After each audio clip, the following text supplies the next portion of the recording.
This is Awareness Explorers.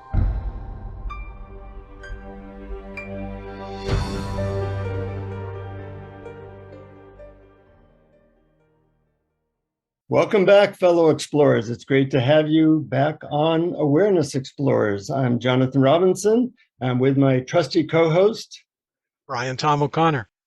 and we have a guest explorer, somebody whose book I actually read. And, I don't read a lot, so if I read an entire book, that book has got to be really good. And it's Lisa Carrillo. And let me tell you a little bit about Lisa. I know her because she took the finder's course and she does stuff with a certain technique I like.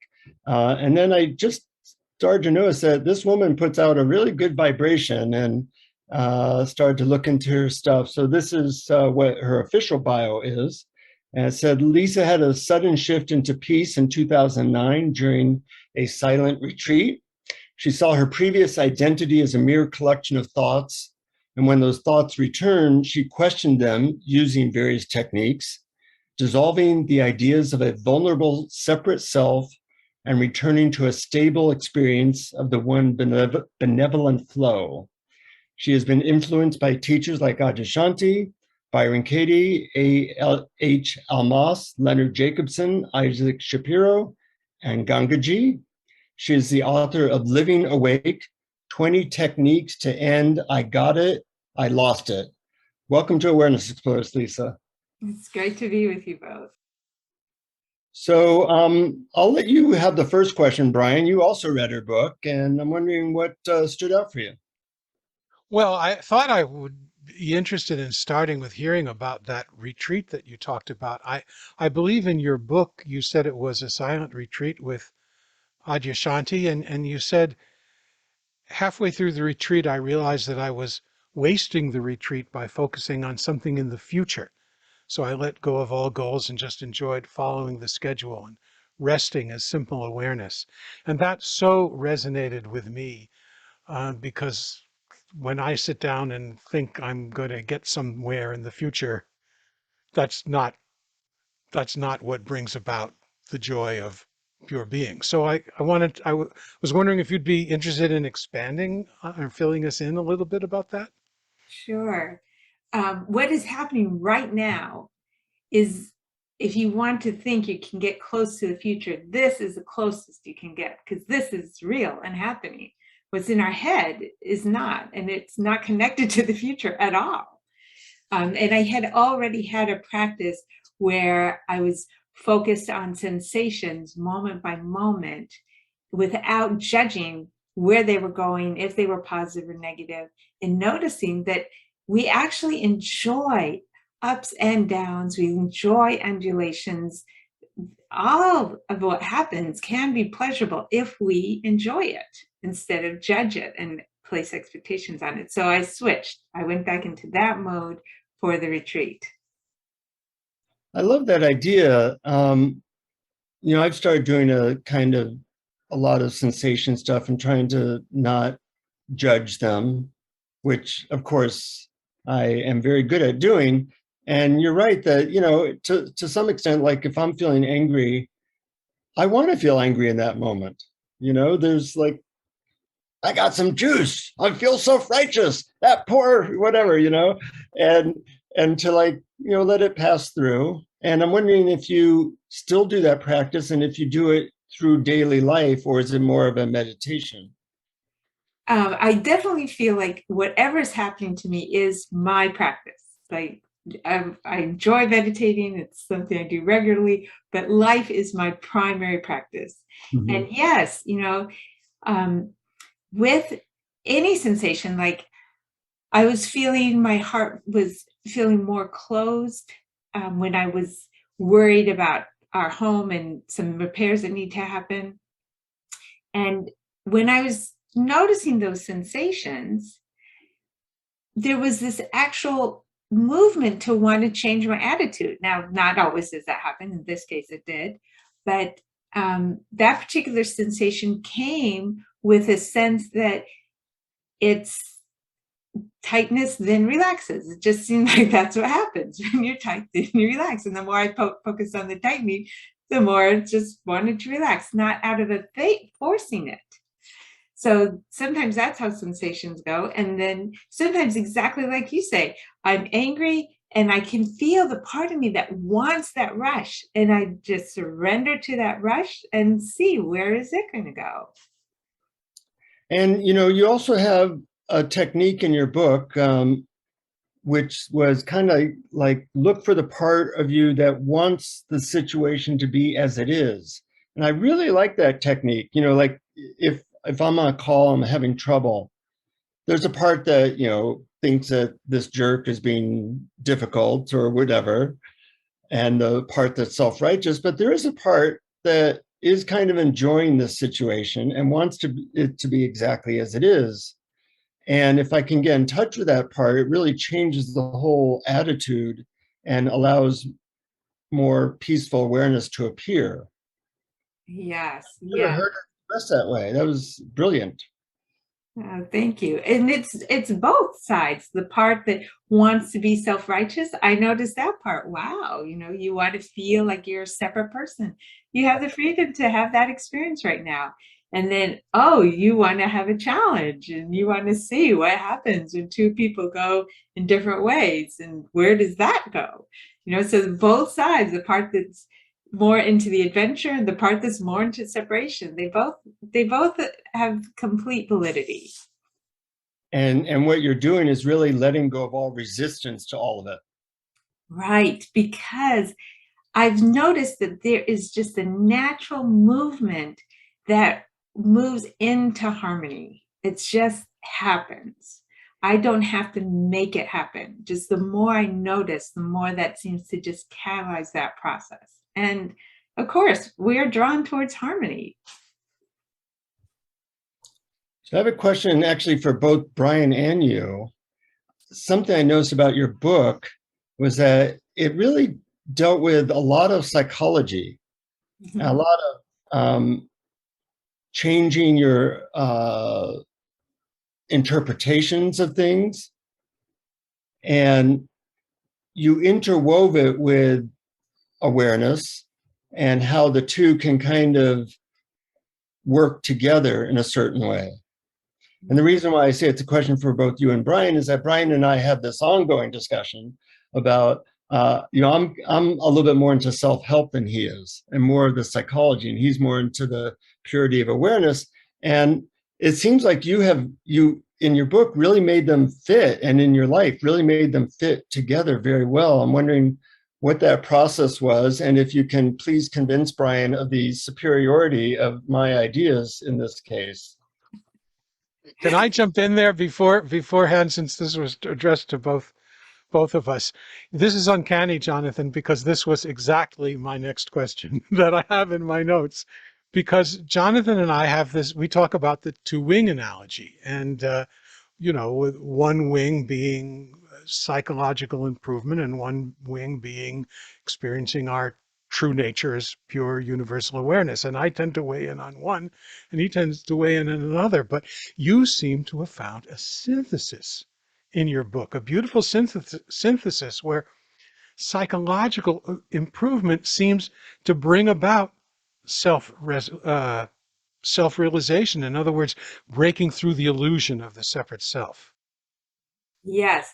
So most use of psychology, at least in its earlier days, I don't know, it may be changing, has been a justification for how I am and how do I get more of what I want. And both of those things, of course, just build on the smaller self. Mm-hmm.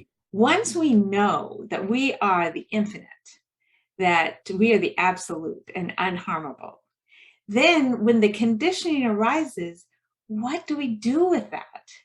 And psychology has a lot of tools of understanding. And if you're understanding not because you want to believe in it or fortify it, but if you're understanding because you want to open it up, and it's like, a necklace that's all knotted up.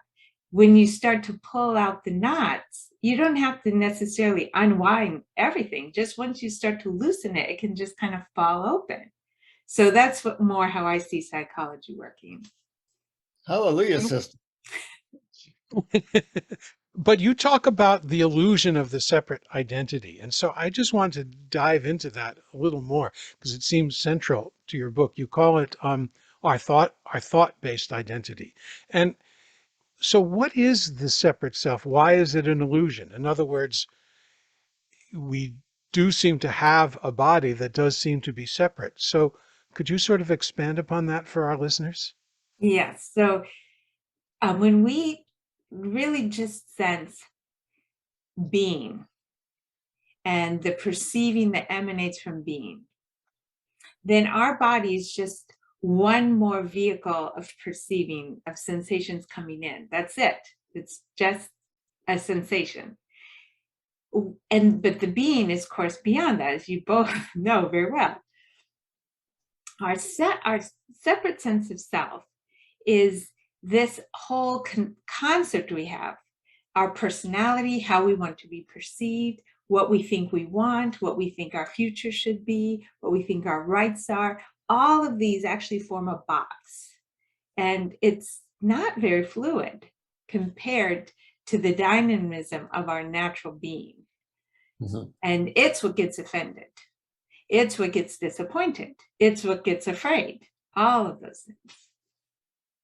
And it seems like a lot of your methods were kind of looking at the underlying beliefs or assumptions of this separate self and kind of, as you just said, loosening the knot. And when that knot is loosened, true beingness is allowed to shine forth more obviously. Is that correct? Yes, yes. So like two things from my book. When I was little, when I really felt that separate self come in was when my parents made a choice and I thought there was another choice. You know, they wanted me to stay in the living room. I thought I should go to my friend's bedroom. And in that moment, I decided, wow, I have to look out for myself. And that began all the strategies to get Lisa what she wants. Mm-hmm. But, you know, we can actually have an experience that isn't tied to those narrow expectations. We can have a more fluid, oh, so this is what comes next. Oh, so this is what comes next. And even our choices arise in us. You know, you can't make yourself make a decision. Mm-hmm.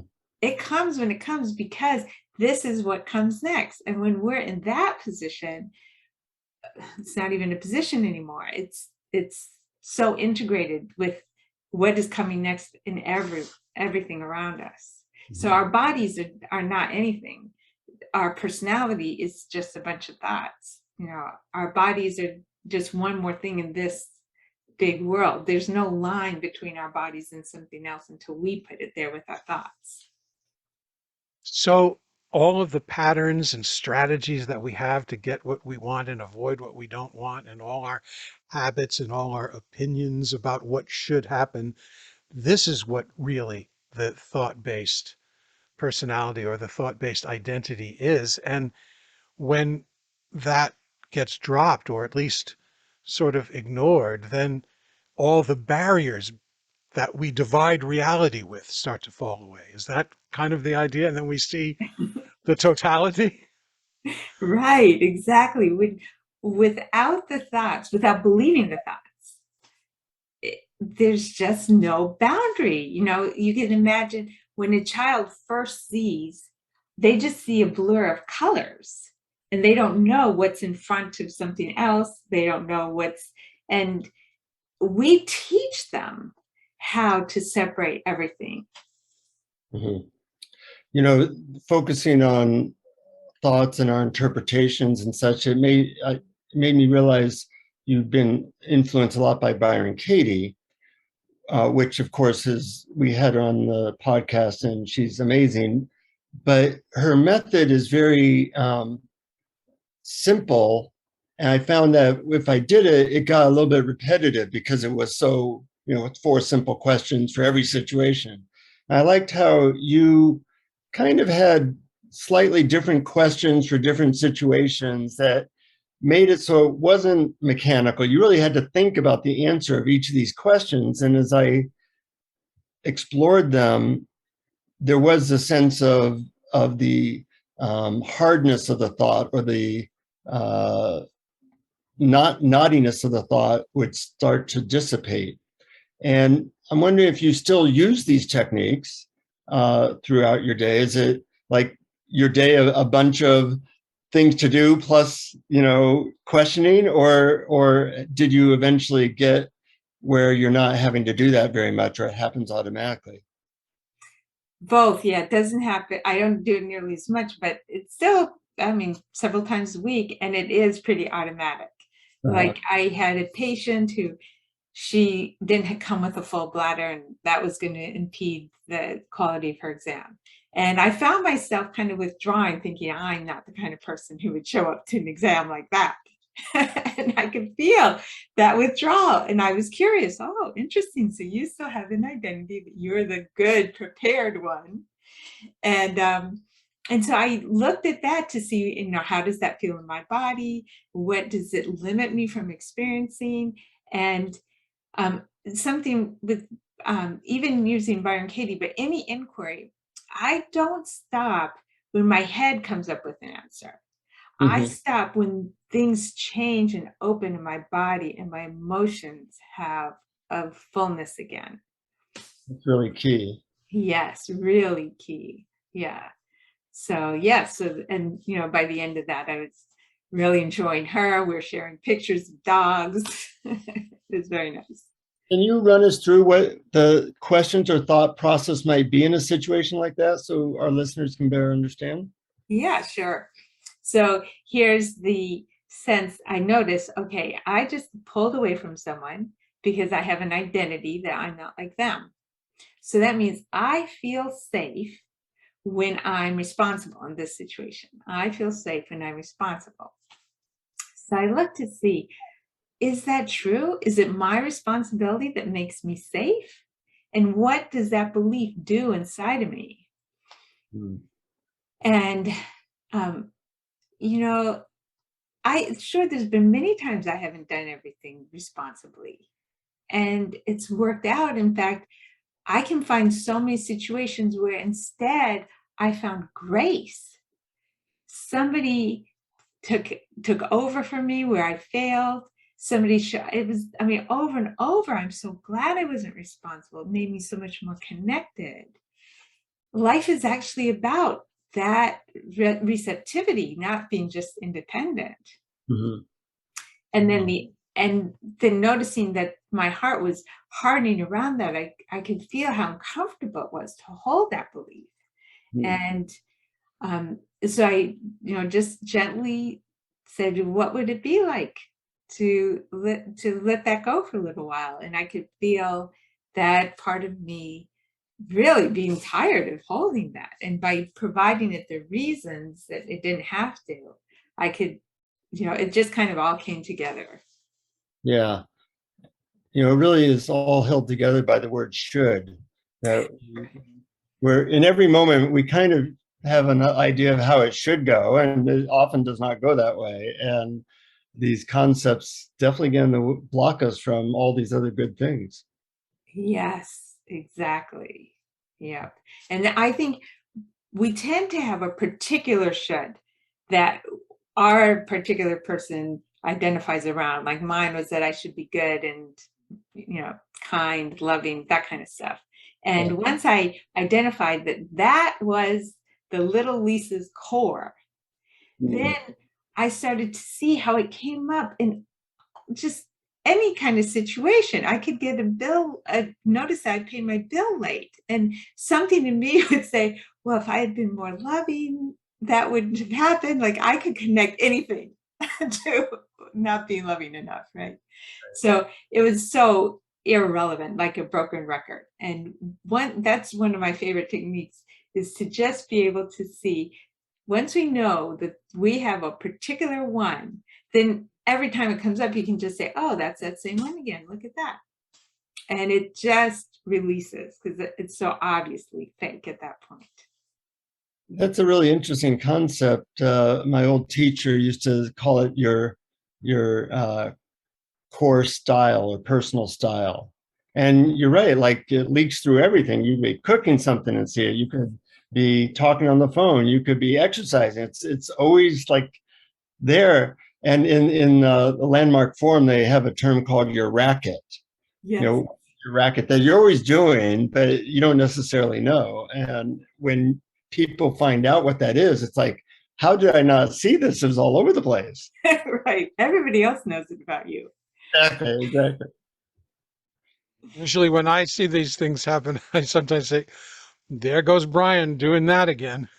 Exactly right. And that sort of like takes me out of identifying with that as somehow me. Hmm. Right. I had Right. another question, which you touched on in your previous question, which is that about safety.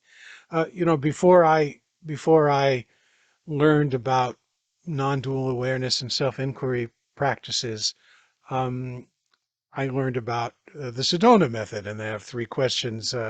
Can you let go of wanting control? Can you let go of wanting approval? And can you let go of wanting to be safe? And I could say yes to all the first two, and I could never say yes to wanting to be safe. But you talk about that a lot in your book, and you say that reality is fundamentally and generously benevolent. But I know there's plenty of people who find that hard to believe. Hmm. How do we feel that directly? So what I am is not my body, right? So my body might not be safe. But, I mentioned I was in the hospital in extreme pain, given less than 50% chance of living. And um, even in extreme pain, there is something that arises that just has the strength for this moment. And then this moment, it's a miraculous experience to just be absorbed in making it through this moment. So it really doesn't matter what we're experiencing.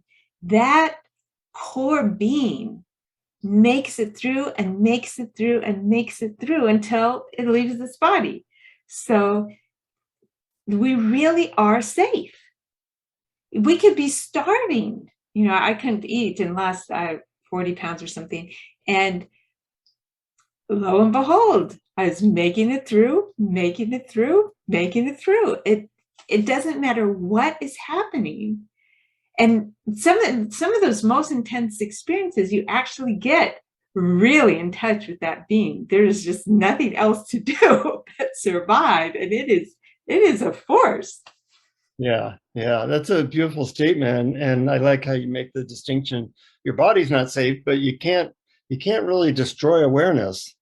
How can you not be aware? And as you tune into it, even if the body is going through stuff, it's just there, and it is safe. You can't burn it. Right, exactly. One of your methods was when you see that you're making a certain assumption to try to assume the opposite. Mhm. And I'm wondering if you have any stories about that. One of my favorite clips from the Seinfeld show was George is saying that everything he's ever done in his life hasn't worked out. So Jerry says, well, why don't you just do the opposite? If everything you do is wrong, then the opposite must be right. So, and then a hysterical scene follows where he asks a woman out, and or this woman approaches him and he says, my name's George, I'm unemployed and I live with my parents, figuring that the opposite of what I would normally do, and it ends up that it works for him. But we tend to hold on to our assumptions, and I like this idea that you would just totally assume the opposite and see what that does as a way of loosening that tightness and how it can then open up new possibilities. Do you have a story like that? Well, when I was thinking I wanted to live in this house, and this house, there's kind of a miracle the way we got it. And um, I've never had a place where I thought, wow, this is where I want to stay. And And then I noticed that, taking walks around our neighborhood, there was like this little tight part in my gut that was saying, I hope I always live here. I hope I always live here. And it was painful. Yeah. So what if I don't always live here? Just I would enjoy living somewhere else. Is there any part in me that could resonate with that? Well, yes, of course. It's turned out I've lived lots of places and had lots of great experiences. So, um, and even if I left in a position where, the situation looked negative, I have seen so often that it just, what looks negative turns out to be the best thing. I wanted to get into Georgia Tech. I applied too late. Instead, I ended up at the Institute of Pulp and Paper Science, which now is part of Georgia Tech, ironically. And boy, their scholarship program was way better. I mean, that was like so good. And somebody broke up with me who I was very, very close to, and I ended up with my current husband. I mean, you can just go on and on. That it's life is always benevolent if we quit imposing our ideas on it. Yeah, we could make a list of all the times we thought one thing and it proved not to be true, or all the times we thought something was good and it ended up being bad. And eventually you can just say, I don't know. I have no clue. My mind makes up stuff. And that relaxation, like, I don't really believe what these thoughts are because they're so often wrong. To Right. really open things up, because otherwise we get caught in these loops where we actually believe these thoughts. Mhm. Exactly.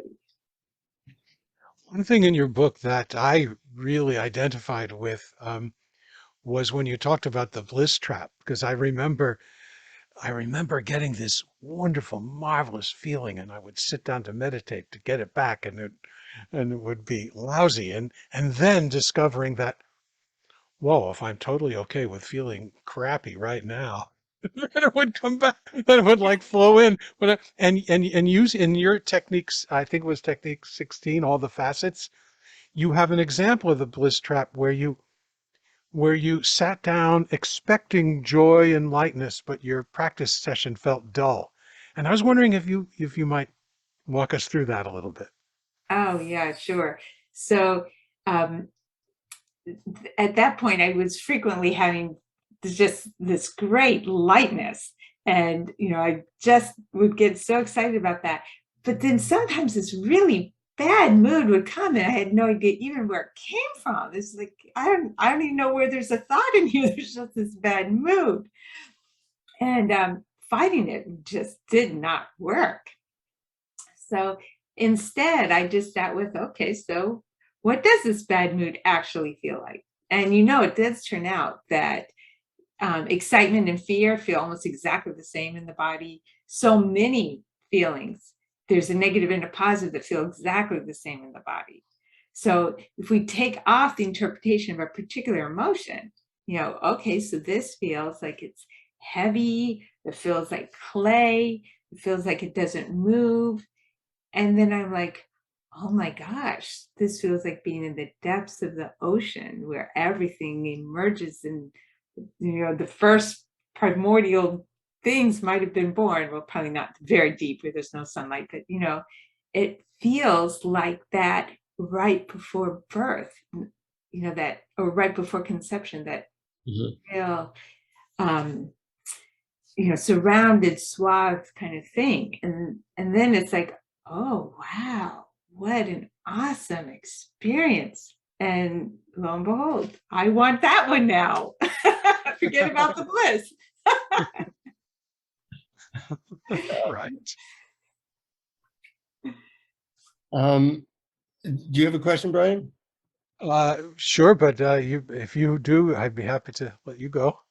You go. I tend to ask too many questions. Oh, no, not at all. But well, I was also very interested in one of my favorite sections of your book was when you talked about the happiness set point. And actually, there was a quote in that section which you repeated at the end, which I thought, so beautifully summed up your whole book, which was, let's see, the only price of joy is giving up the right to make anything wrong. And that's just, that just says it so beautifully. But you talk about the happiness set point and how we each sort of return to that, and how, so I was wondering if you could talk a little bit so that we understand what that means, and then also a little bit about how we raise that set point. Yeah. When somebody told me about this, I just didn't believe it, that, I don't want to be more happy than whatever is my level. I thought, no, of course, I always want to be happy. That can't be true. But then I started paying closer attention. And yes, when I had a really positive experience, like a big aha moment at a retreat or something, and I got high, very shortly thereafter, like within a day, I would suddenly be in a bad mood. I'd be making arguments with my partner. It was just weird. So then I was like, okay, well, let's behave as though this were true. Okay. So this part of me, when I get happy, is going to want to reset. So rather than going with it, how about if I just notice it? Notice all that sensation, this ease coming in, notice the antsiness, notice the irritation. And at that point, I can, first of all, congratulate myself. Wow, I must have raised my happiness set point because now I'm feeling uneasy. Good job, Lisa. You hit the top of the thermostat. Congratulations. Yes, exactly. I could really just be with the sensations and let them flow through. And I can play with them, taking a bath or listening to some music. Just let that part have its own evolution, but through a physical process. So with those three things, I can allow that discomfort to resolve without going down with it.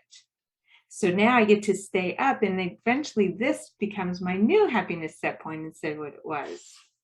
You said let that part resolve through a physical process. Can you explain that?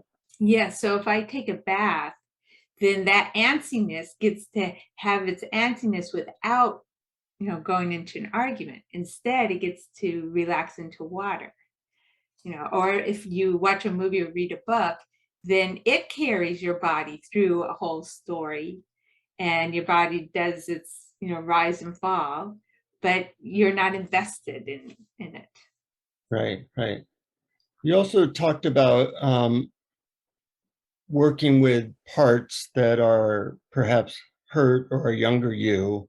And I liked how you kind of went through the whole inner dialogue that you might have with a part that you're trying to, we've all had trauma as a kid in some way.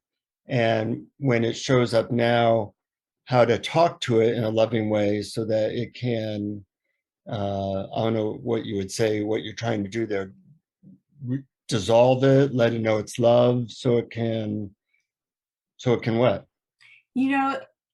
It seems to have just a natural maturation process where it eventually integrates. And once it's integrated into the, the rest of the conditioning, instead of fighting with the rest of the conditioning, then that whole conditioning just becomes, like a blanket. It's just kind of around, but it's not my identity. But when it's up in fight mode or flight mode, that's when it wants to really just take over. I've been surprised that a lot of our guests who are very awake have mentioned this method. That, it's not something that's popular in normal culture. People don't talk about it so much, that I'm doing parts work with this younger part and this is what I do. And yet for people who are highly awake, it seems like a lot of them stumbled across us at some point because they had to, there was some part fighting and it needed love. And this is how we dealt with it, or how they dealt with it. So it's interesting that you're another guest who has really gotten into that. Do you still use that, or is that something that was more useful soon after your initial awakening? All the tools now come in and out, but there was definitely a period when that was a big focus. Mhm. And yes, it feels like well, the reason it just was so natural, when that clear scene happened and there was just no separate Lisa, there was just, it was so obvious that there is nothing that doesn't belong Mm. because it's all one thing. There is nothing that doesn't belong. You can look at any politician, and that's a great one. If there's any politician that irritates me, I know, oh, so there's a part of me who wants to say, I'm not like that. That's great exploration. Doesn't matter what side of the colors you are. I have a picture of one of those politicians, I won't mention their name, on my altar next to the Dalai Lama. And I take my spiritual thermometer every day by seeing how open I feel to the Dalai Lama and how closed I feel to the other guy. That's beautiful. It is. It's beautiful and brave. And humbling. Right. Yes, yes. I definitely feel myself in everyone, there's been parts of me who was scared and felt like there was just nothing to do but just defend myself or fix that other person, go against something. And boy, that's such a scared place to be. And so not only is there compassion for them, but I also feel that there is an aliveness in me that wanted to get past that. And I know that same aliveness is in them. So I have every confidence that this is good. And in fact, at this moment, there is also the knowing at this moment, this perfect balance needs them to be exactly like that. Yeah, yeah. I have a term, they are a perfect them. They are playing that part really well. Yes, yes, and so grateful, so grateful. It's way more fun to be, in the saintly part or whatever. So, for the moment, they have to be in that part, and I don't like it when I find myself in that part. So, golly, I feel grateful I don't have to be that part at this moment. Yeah, we needed somebody to play that part, and bravely you chose that one. Exactly. But Yeah. speaking of fun, it seems like you've discovered that instead of transcending life, life in all its ups and downs becomes more fun when you are less identified with that thought-based identity. That is so true.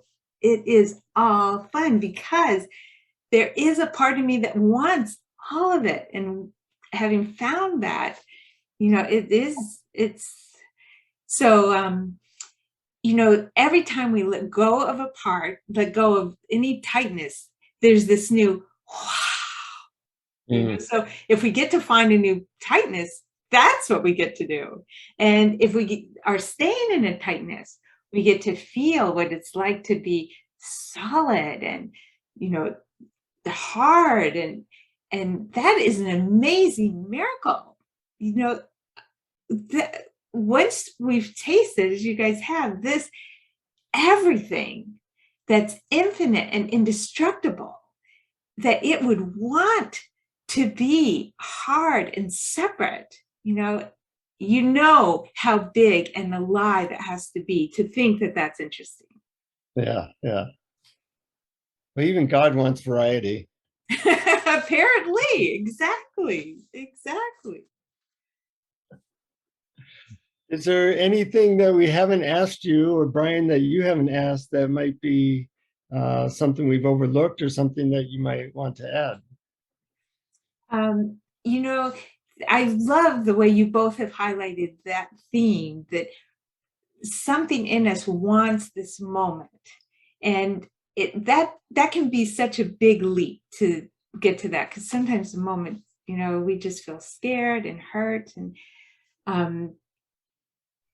so the baby step is, I love you.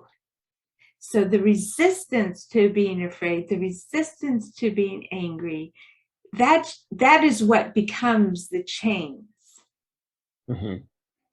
So, the baby step is just to abandon ourselves into fear, abandon ourselves into loneliness with the knowledge that we can't let go too much. We never can let go too much. You can just let go more and more and more. And in the end, we discover that what we are is still there when we've let go of all of it. So like one time when I was just, I had this core sense of need and attachment. I had the avoidant attachment stuff. It was amazing how much there was this push and pull. And I finally just let myself be completely lonely and abandoned and longing for love. And I found once I was just totally open to that, the question just kind of came in. So how do you even know what love feels like if you're so unloved? And so I went to find, this could not be a mental thing. I had to go and find where in me knows what love is. I kept looking, what knows love? And then I popped out into, I am love. Like I found this part, and this part is love. It's not knowing love, it is love. And loneliness was gone. Mm-hmm. Mm-hmm. I like Beautiful. letting go is so important. Something Adyashanti said that I really liked was, he said, letting go is a devotional act. I love that term. And he said, basically, if you could just let go of your resistance to whatever is happening, you would wake up immediately. So sometimes I've used the mantra, what am I resisting now? Sometimes it's pretty obvious. You don't have to search for the answer to that question. And sometimes it's less obvious, like I might be resisting looking a little stupid, or I might resist looking incompetent, for example.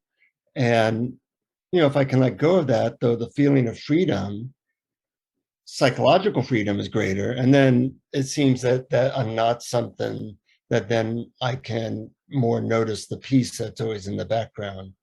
And some of your tools really, I think, are very ingenious at unknotting people and seeing what we're resisting.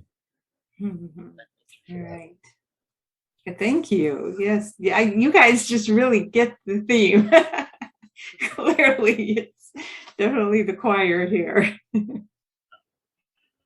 Well, we all, as Ramdas said, walking each other home, and it's good to be in an echo. There's certain echo chambers you don't want to be in, but the consciousness echo chamber is necessary because we're all subject to a lot of other messages. Yeah. Yeah, the first time I let go was actually at Landmark. And I had set up boundaries with my mom because I thought she was having expectations of me, blah, blah. And they said, your mom loves you. You're the one withdrawing from her. And that just floored me. I was like, there's just no way I could find that perspective. But I knew I was here to try on what they said. So I just looked and looked, where and how could that be? And, so often we're just so sure of ourselves that if somebody paid us $1 million, we could find another perspective. I now believe that, yes. Yes. And it's that level of, I have to find it, that just is so, yes. Then I was able to see, wow, my mom has always been motivated by love for me. Regardless of what she says or does, that has been her underlying motivation. And boy, that was just so freeing. And it was also really humbling. But once you do a big let go like that, you can decide, maybe the next let go is worth it too. And the next one and the next one. Yeah, and then you have a lot of freed up energy for new explorations and new discoveries and new peace and new love. Yes. Oh, that's You know, it. we only have 100 units of energy. If they're all going into hating your mother, then there's no energy for other stuff. Right. Oh. That's great. That's great. Any last thoughts, Brian, before we go into meditation? I just love what you just said, and it occurred to me that that when we give up the energy that we're wasting on resisting everything, we find that there's actually much more unlimited source of energy behind it all. Hmm. Mm-hmm. Yeah. With those words of wisdom, we hear that you have a guided meditation. And I do recommend to people that you check out your book, Living Awake. And also, your website is experiencingthetrueself.com, where you Very can find out all kinds of stuff about Lisa and her work and her coaching and other stuff. Yeah, a And video course they now have. video course, you're starting to get out there more and more. What's that like? You know, it's so funny. I'm doing it for the pure joy of it. Really, I just love each step. I end up working with a web designer in Nigeria, and I got to see his computer screen and what his YouTube shows him. And you know, it was so fascinating to step into this other world I don't usually get to experience. Yeah, that's great that you're using your life experience in that way to, bring you more awakening and new experiences too.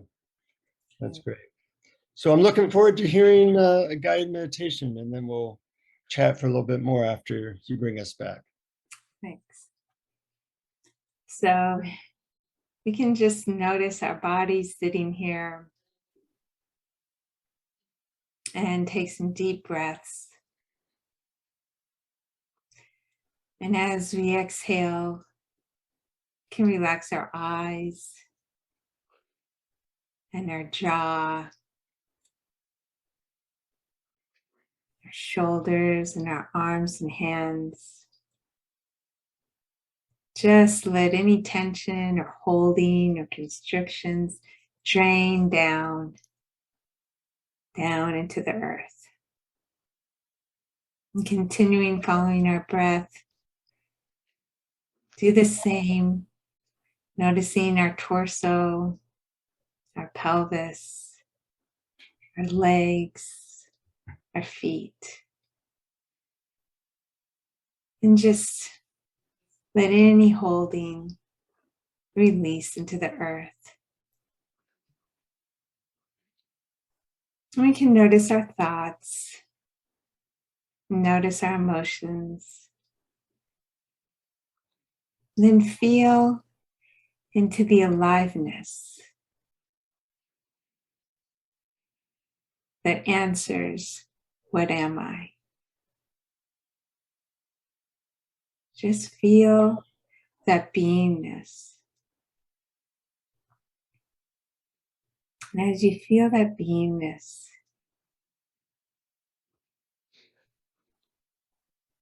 notice how it's there, regardless of what we do or think.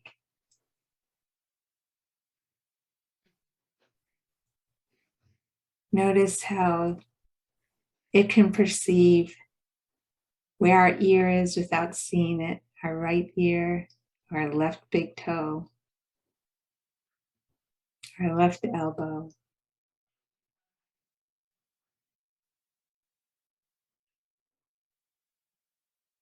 Notice how this beingness has no problem.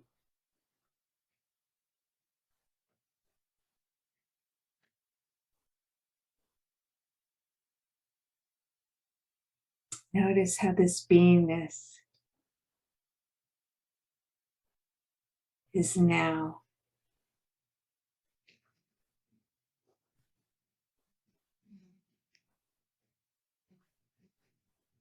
And notice how this beingness doesn't stop at the edge of our skin.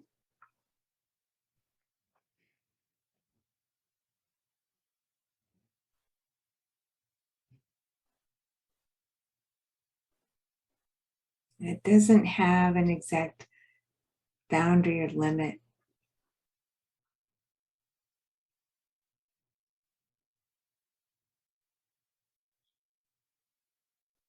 It's more of a movement than a thing, in fact.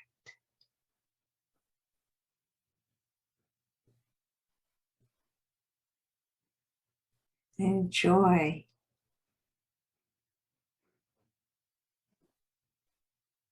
how effortless it continues.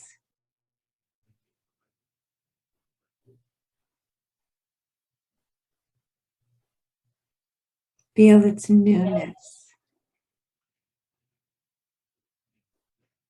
its agelessness.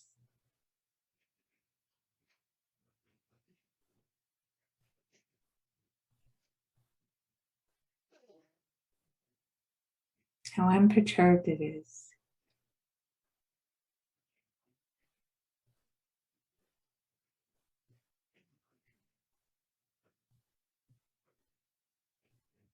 Sensations come and go in the body. Thoughts come and go, and this beingness outlasts all of it.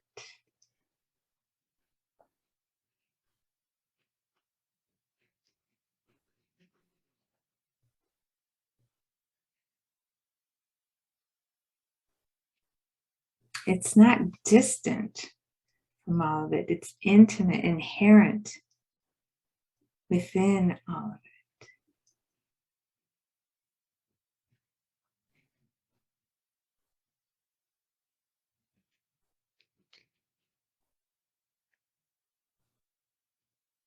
As we rest as this being,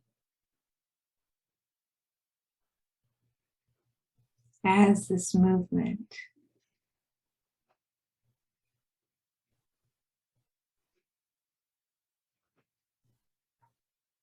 I see it never leaves,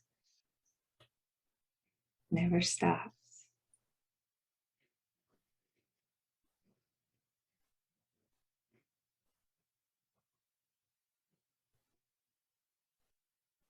It's potent, it's gentle.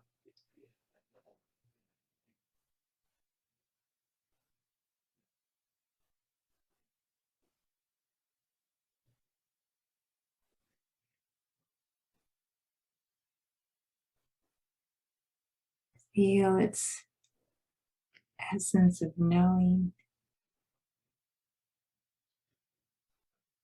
its dynamism.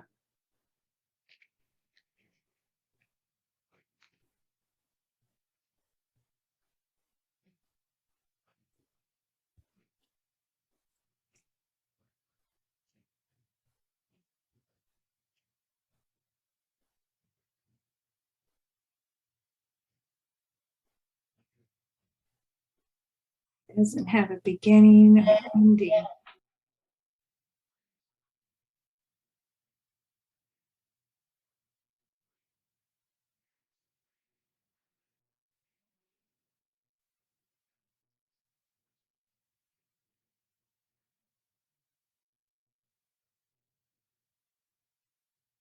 And as we go through our day, we know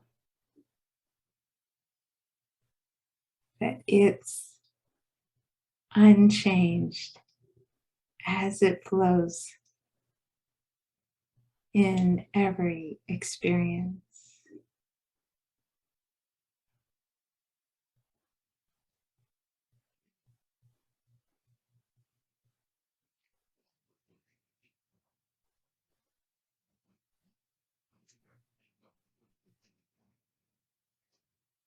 So enjoying this being, we can open our eyes being here, and everything is not outside of it. Everything is included. Beautiful. Thank you so much. Wow. Thank you. I liked how you almost use almost like a repeating mantra. Notice how this is going on. Notice your thoughts floating through. Notice, and really that could be a technique in of itself. Notice how your your personal style or the thing that you always do is manifesting now, and notice how you're resisting something, or notice how you can open to deeper relaxation, and that can be a great little meditation in of itself. Yeah, really. Well, I notice how I'm very appreciative right now of how you've managed to integrate making your life more of a meditation and not creating these artificial separations that we can do between spirituality and our lives, and that's really important, if we're going to progress on the path and fully enjoy all the gifts of being human. Yes, I feel like it's possible to get to that point of knowing that there's the observer, but that's not the end. There is that which erupts and expresses as this. And once we're on that ride, it's play, all of it. And for the people who aren't seeing you on YouTube or on Zoom, you emanate a lot of joy, and it's definitely a transmission I can feel, and I really appreciate that about you. Thank you. Me too. And if you like this stuff, tell your friends, family, and feel free to support us at patreon.com/awareness explorers. We often send extra guided meditations or blogs or conversations we have with our guests, and we really appreciate your support. And we loved, I always learn so much from our guests, and as I said, Lisa's book really rocks it. So you might consider getting that, Living Awake, the 20 techniques to end I got it, I lost it, which is my mantra normally. I got it. No, I lost it. Anyways, thank you. Until next time, friends, keep exploring. Keep exploring. Keep exploring.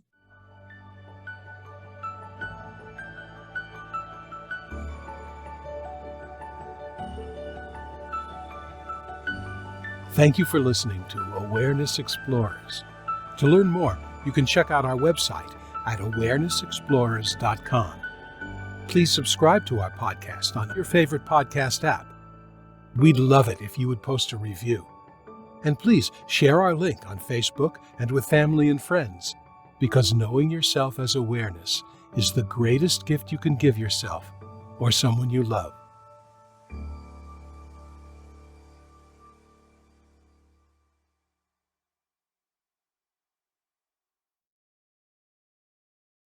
It has no beginning. It has no end.